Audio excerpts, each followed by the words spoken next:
Je suis directrice adjointe de l'unité de recherche génomique métabolique et j'ai été invitée à visiter un centre de la Dame, Val-Duc, et je vous propose de me suivre dans ma visite tout au long de la journée. À très bientôt. Oh non. Véronique, bonjour. Bonjour. Eh bien, bienvenue à Val-Duc. Je suis vraiment ravie de venir découvrir cet endroit insolite sur lequel j'ai essayé de trouver des informations pour essayer de me préparer à cette visite. Et j'avoue, je n'ai rien trouvé, ou très peu. Alors, est-ce que vous pourriez m'expliquer ce qu'on fait ici? Alors, si vous n'avez rien trouvé, c'est normal. Bon, Val-Duc, l'activité, nous sommes au cœur de la dissuasion. Notre mission première historique, c'est la fabrication des composants nucléaires des armes. Pour ça, on dispose d'un ensemble complet de compétences en métallurgie, en chimie, qui vont de la R&D jusqu'à la fabrication et même au traitement des déchets. On a également un ensemble très complet d'installations pour mener ces activités. Depuis quelques années, on accueille également l'installation franco-britannique Épure, dans laquelle on mène des expériences au bénéfice du programme de simulation des armes. Val-Duc, c'est aussi un moteur économique de la région. Tous les ans, on injecte 200 millions d'euros dans le tissu économique, dont la moitié en Côte d'Or, en incluant les salaires et les achats de biens et services. Et puis, comme tous les sites du CEA, eh bien, on est également très impliqué dans le développement des PME au travers de l'innovation qu'on favorise. Et puis alors, vous le voyez autour de vous. C'est aussi magnifique. Eh bien voilà, Val-Duc, c'est aussi un site nucléaire au milieu d'une nature magnifique et parfaitement préservée. Ça montre que quand on fait bien les choses, entre l'industrie des matières à risque comme ici et la protection des personnes et de l'environnement, eh bien, il n'y a absolument pas de contradiction. Val-Duc en est l'exemple. Ouais, c'est un endroit extrêmement beau, c'est vrai. Voilà, je ne vous le fais pas dire.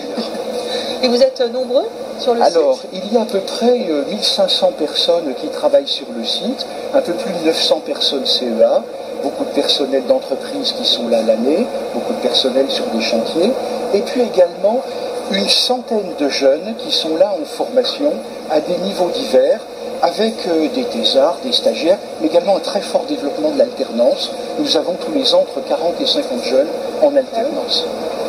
Eh bien écoutez, Véronique, je vous souhaite une excellente journée à Val-Duc, au cours de laquelle j'espère que vous verrez beaucoup de choses intéressantes, et j'espère que nos collègues de Fontenay-aux-Roses seront intéressés par tout ce que vous allez leur montrer, et qu'ils auront envie de venir à Val-Duc, et ils seront les bienvenus. Je vous remercie pour cette introduction extrêmement chaleureuse et cet accueil vraiment très agréable sur ce lieu très insolite pour moi, et j'ai vraiment hâte d'aller découvrir tous ces métiers inconnus, et j'espère que je vais partager avec les autres cette découverte. Je vous remercie beaucoup. Bonne journée à vous. Bonne journée Véronique. Au revoir. Alors là, je crois qu'on va aller visiter un endroit totalement incroyable et unique au monde, qui est une installation franco-britannique qui s'appelle Épure. Je ne sais pas ce que c'est, mais je pense qu'on va bien m'expliquer. À tout à l'heure. Bonjour Bertrand, merci de m'accueillir dans cette installation et de me faire découvrir le projet Épure que vous menez ici. Eh bien bonjour, bienvenue dans cette installation Épure franco-britannique, donc dédiée à la réalisation d'essais et d'expériences en laboratoire, nécessaires à la garantie de fonctionnement des armes nucléaires et à leur sûreté. Nous allons commencer la visite de nos locaux.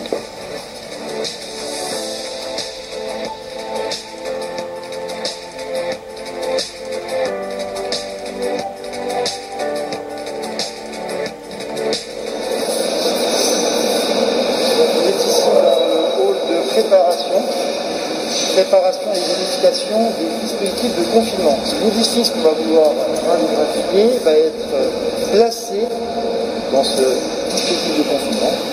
Et l'objectif ici, dans ce hall partagé franco-britannique, va être de vérifier l'aptitude de ce dispositif de confinement à assurer ses fonctions donc de confinement.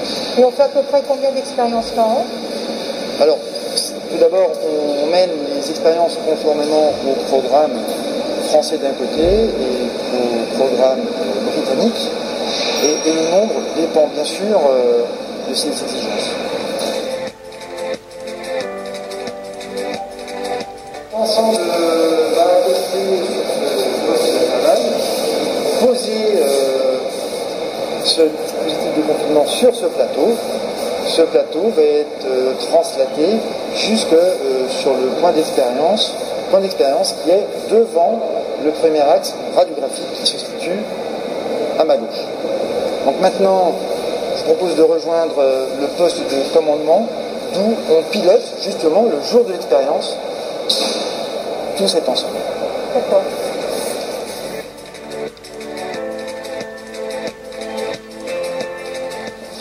Donc vous entrez ici dans le poste de commandement dédié à la conduite des expériences. Un local partagé franco-britannique, jour de l'expérience. Après une préparation de tous les équipements, nous avons un créneau qui varie entre 11h et 15h et qui va nous conduire donc à réaliser cette expérience en veillant à synchroniser à plus ou moins 3 milliardièmes de seconde le flash X avec la mise de feu et l'ensemble des diagnostics. Voilà, donc Véronique, maintenant nous allons visiter le hall du premier axe radiographique.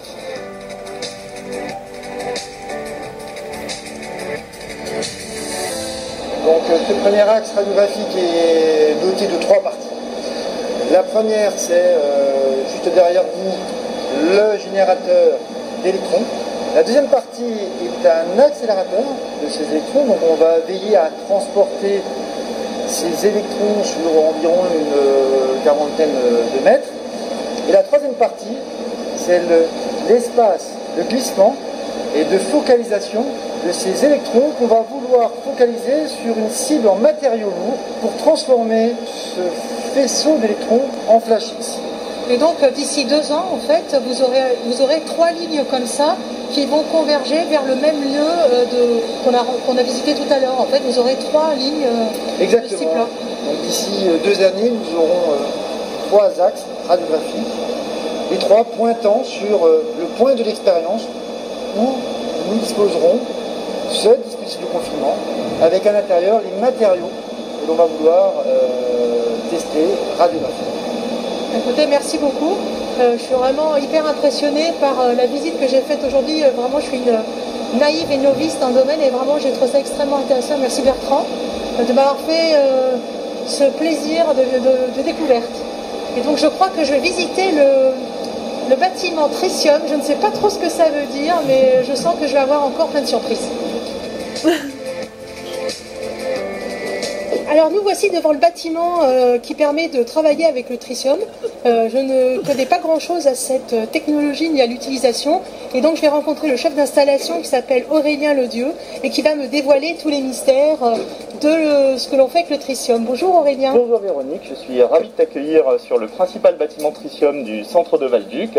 Ici, nous mettons en œuvre le gaz tritium pour la fabrication des sous-ensembles des éléments d'armes. Et je vais te proposer de m'accompagner au sein d'une petite visite où nous allons voir une boîte à gants pour découvrir les technologies tritium dans laquelle nous mettons en œuvre nos objets. Ben, je te suis.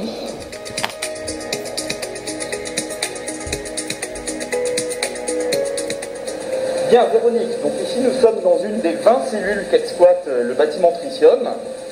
Spécificité du tritium, sa période radioactive est de 12,3 ans.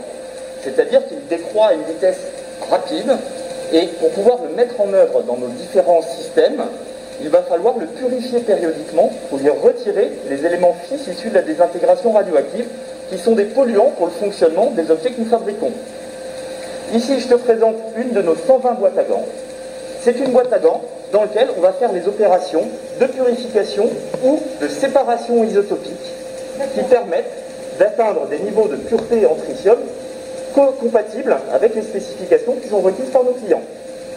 Alors, une boîte à gants tritium, qu'est-ce que c'est?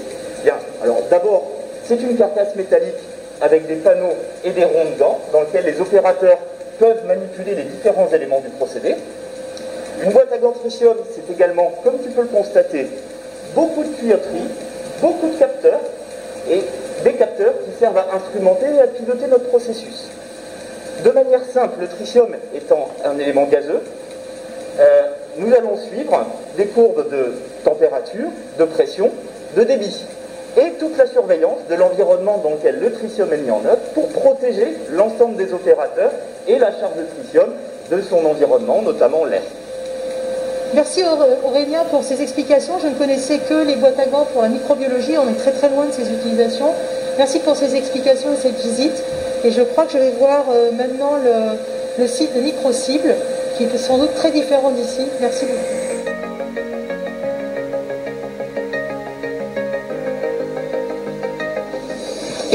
Alors nous voici sur le lieu de fabrication des microcibles et nous allons avoir la visite de ce bâtiment grâce à Laurent qui est chef de service microcible. Bonjour. Bonjour Véronique, donc bienvenue au service microcible. Je vous propose de me suivre et on va aller visiter ce bâtiment dans lequel on réalise des microcibles. Ben, avec plaisir.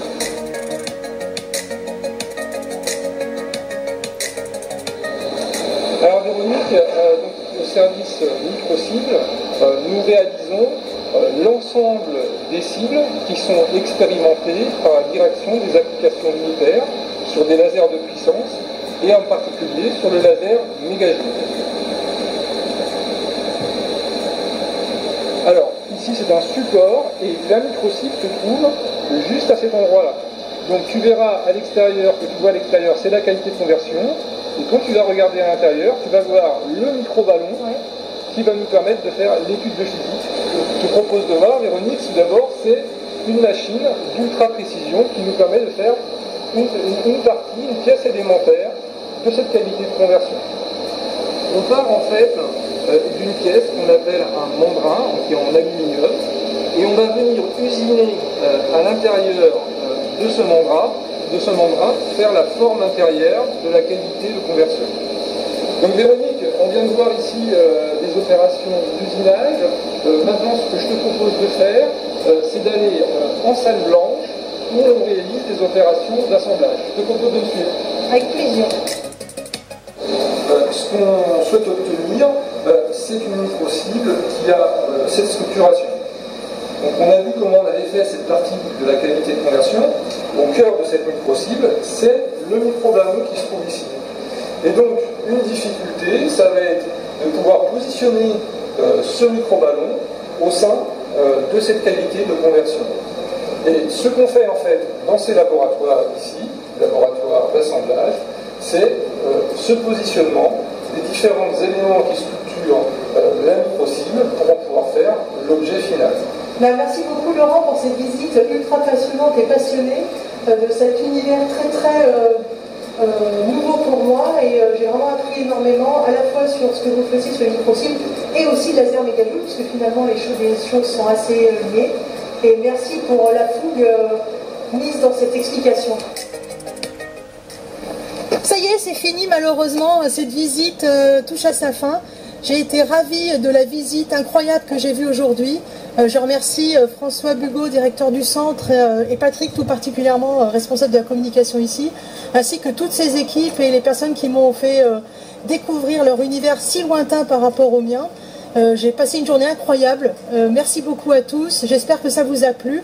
En tout cas, moi, je trouve ça passionnant, un peu frustrant car j'aurais bien approfondi plus certains sujets. En tout cas, j'ai retrouvé beaucoup de fierté, beaucoup de passion, beaucoup d'enthousiasme et on a au moins ça en commun, même si les thématiques ne sont pas les mêmes.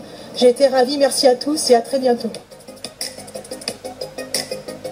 Et nous sommes de retour à Fontenay-aux-Roses et Véronique est en chair et en os à côté de moi et nous avons au téléphone François Bugot de la Dame Valduc et Véronique va poser quelques questions à François Bugot, donc le directeur de centre, pour compléter sa visite. Véronique. Oui. Bonjour, je vous retrouve après le petit film parce que finalement nous nous étions rencontrés en tout début de journée quand je suis venue vous rencontrer. Et donc je n'avais pas encore eu la chance incroyable de voir tout ce que vous faisiez sur le centre. Et une chose que j'ai remarqué, c'est l'immense fierté des gens qui travaillaient sur place avec des recherches incroyables. Et je me suis demandé s'il n'y a pas un peu une frustration, vu le contexte dans lequel vous travaillez autour de la Dame, de ne pas pouvoir communiquer autour de ces belles découvertes, de ces belles incroyables outils et plateformes que nous avons vus. Donc comment faites-vous pour la communication scientifique? Est-ce que vous en faites? Est-ce que vous allez dans les congrès? Faites-vous des publications en fait?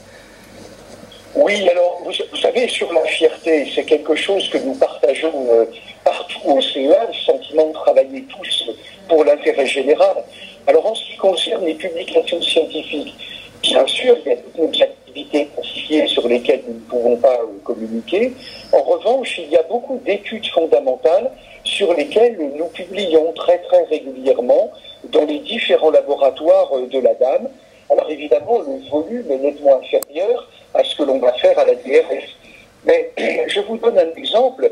Le mois dernier, il y a un chercheur de Val-Duc